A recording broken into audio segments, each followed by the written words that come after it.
Canty, MJ, Bucks Radio Network. Giannis is back, but Milwaukee lost to Boston last night.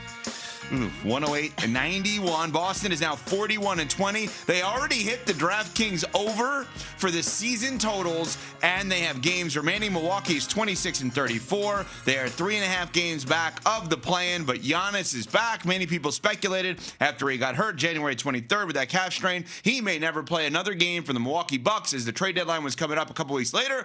Well, not only did he plays last night, and he's probably going to play, if he's healthy, for the remainder of the season. Hello, Michelle Smallman, Chris Canty, Evan Cohen. Good morning, everybody. Good morning to you all. Why is Giannis continuing to play? I understand he loves the game of basketball, but I don't know that it serves him, and it certainly doesn't serve the Milwaukee Bucks. What's the point of him going out there and playing and risking injury? He admittedly last night after the game said, yeah, I feel like I've been playing at a deficit, like I've been in debt, like my account has been overdrawn all year long when it comes to my physical body. Why, if you felt like that for the majority of the season, are you going to continue to put yourself out there in harm's way for a team that is going absolutely nowhere? Protect yourself, protect your health. Exactly. I don't understand why you want to continue to risk injury. You've dealt with this calf several times this season. And why would you continue to put it on the line for the next 24, 25 games? It just doesn't make sense. Yeah, I don't know why he would play. All right, timeout. I'm calling a early timeout. Don't like what I'm seeing. Already 2 minutes in? I'm calling timeout. I'm going to take a step back. And we're not going to make this about Giannis. We're going to make this about sports in general. What do we want from our athletes? Do we want our athletes to play at all costs? Do we want our athletes to take a step back and strategize with the team or with their own team? What do we want from our athletes? 2 minutes into a show, we are critiquing a world-class, iconic athlete who gets paid an insane amount of money that he has earned and some. We were there. Go walk around downtown Milwaukee. That's his. Yeah. It's beautiful. Deer District, businesses, jobs, employment, whole deal, right? What do we want from our athletes? To play? To not play? To strategize? To protect the health at all costs? When you've got a shot, which technically they have a shot, right? My team screwed everybody up. Hold on. My team screwed everybody up. Because when Miami makes a run from the 8th spot in the play and everybody thinks they could do it, Miami wasn't even that good that year. Milwaukee they made that run. Has a shot at what? Please. They have a shot, technically, at getting into the play-in. Let's have some self-awareness. If we're Milwaukee, let's have some self-awareness. Do we really think they have a shot? No. So then you don't think Giannis is that good? With what Boston did last night without Jaylen Brown? What do we want from our athletes? They're sitting 11th in the Eastern Conference standings, and prior to this, they've been one and done 3 straight years in the postseason. So you say they have a shot. I'm asking you at what? Mathematically, they are still alive. What do we want from our athletes? Aren't you the one that always says quarterbacks shouldn't play? If they have nothing to play for, they're going to risk injury. Why are they out there? Yeah, but I'm asking the question. Forget last night's Celtics Bucks. Celtics are awesome. Bucks are not. Celtics are going to get Jaylen Brown back, who didn't play last night. Kata didn't play. Their center, who's been great this year. Most and you player. Got smoked. And Tatum's going to come back seemingly within a week and a half. I understand. But what do we want from our athletes?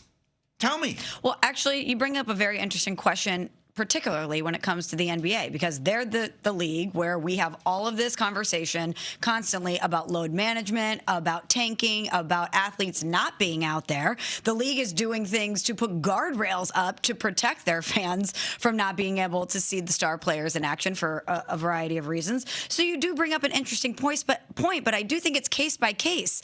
With Giannis, we know that his value is huge. He is transformational, whether it's to the Milwaukee Bucks or whatever franchise. And so with his future hanging in the balance, he has to be thinking about himself and protecting himself and his business moving forward. I'm shaking my head no, his future's not hanging in the balance. Giannis, God forbid, could get an injury. I don't even want to project that. Let's use his last injury. His last injury could have kept him out for the next year and a half. On October 1st, they're going to offer him a 4-year, $275 million contract.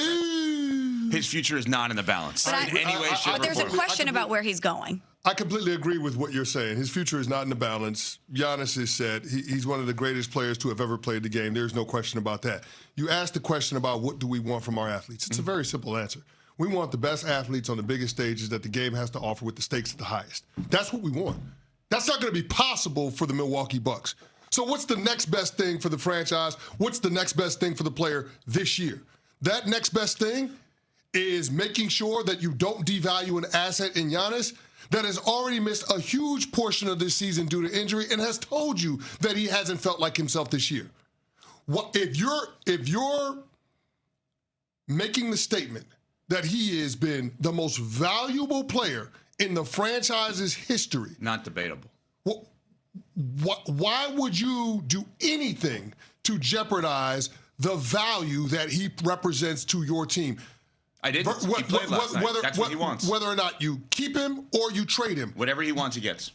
Well, you can say whatever he wants, he gets, but sometimes in sports you have to protect the athlete from himself. Not in this case. It's not in Giannis's best interest to go out there and put up empty calorie stats in meaningless games where your team is going to be non-competitive like they were from the second quarter on last night, versus sitting him down, making sure that he gets to the offseason healthy, and making sure that all of your options as an organization are available to you, whether you keep him or you're going to trade him.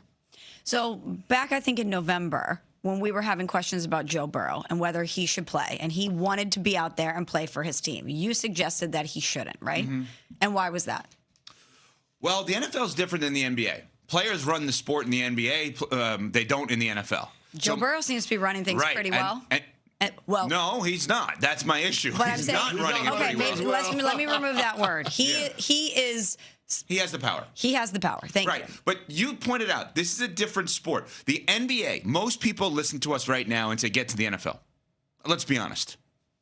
And so we have to hook them, if we're going to go behind the scenes here, we have to hook them with storylines. This is a storyline that hooks them. That's why we're talking about it, right? Nuno didn't just put any random NBA game. The NBA is suffering from image problems right now. I love the NBA. I think all the stuff around tanking has been a bad image for the NBA, and people want to make up stuff about the NBA that is just not true. It is a great product with great teams and great players and great coaches and great broadcasts, especially here on ESPN and ABC. And you should watch it. We have Inside the NBA. It's fun, right? But we can't critique the NBA and sit there and say, well, look at Utah. They shut down this guy. They shut down that guy. And then get mad because the one guy who is like, no, I'm coming back because technically, mathematically, we're still alive. And if I, meaning Giannis, can find a way to scrap and claw my way into that play-in, look out. I'm coming for you. Now, do I think they're going to get in? Unlikely. I'm coming for you. But it's Giannis. Then you're telling me you don't believe that Giannis is that good. What do you mean? I don't think Giannis is good enough to elevate this team to be a title contender in the Eastern Conference. No, I don't. Okay. I don't think he's that good. And I think he shuts down. Short of Jesus playing in sandals. I don't know that Shuttlesworth? Team, no. Either one of them. I don't know that Bucks team is going to be able to go on a deep playoff run and get to a Final Four. There's no shot. They have no shot. So it's not a good basketball team. I'm not saying it is. And Doc Rivers is the guy that improves the floor and lowers the ceiling. He's an interesting coach in that regard. He always improves the floor but lowers the ceiling. Is that a compliment? It's one of the weird. If you look at Doc Rivers with bad teams, excellent. Good teams, not as good. It's the weirdest thing in the world. Anyway, the point is this. He's in charge. They are right to put him in charge. If he says he wants to come back and play, when they're mathematically eligible, he should come back and play. The moment they're not mathematically eligible, maybe they shut him down at that point, or maybe he shuts himself down. But this is one of the greatest players in the world. One of the greatest players, CC, as you said, ever. And this is a conversation not about breaking down the Celtics and Bucks. There's going to be days for that. This is a conversation about what do we really want from our athletes, because we are coming on the air and we are critiquing an athlete from fighting back from injury to play basketball, which is what he's paid to do.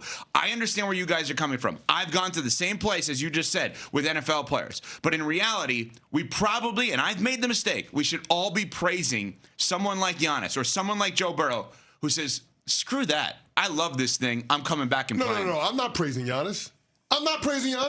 He's a part of the reason why the product looks like it looks. I understand you want to make this distinction between what Joe Burrow in Cincinnati is doing and what Giannis is doing in Milwaukee. But let's be clear.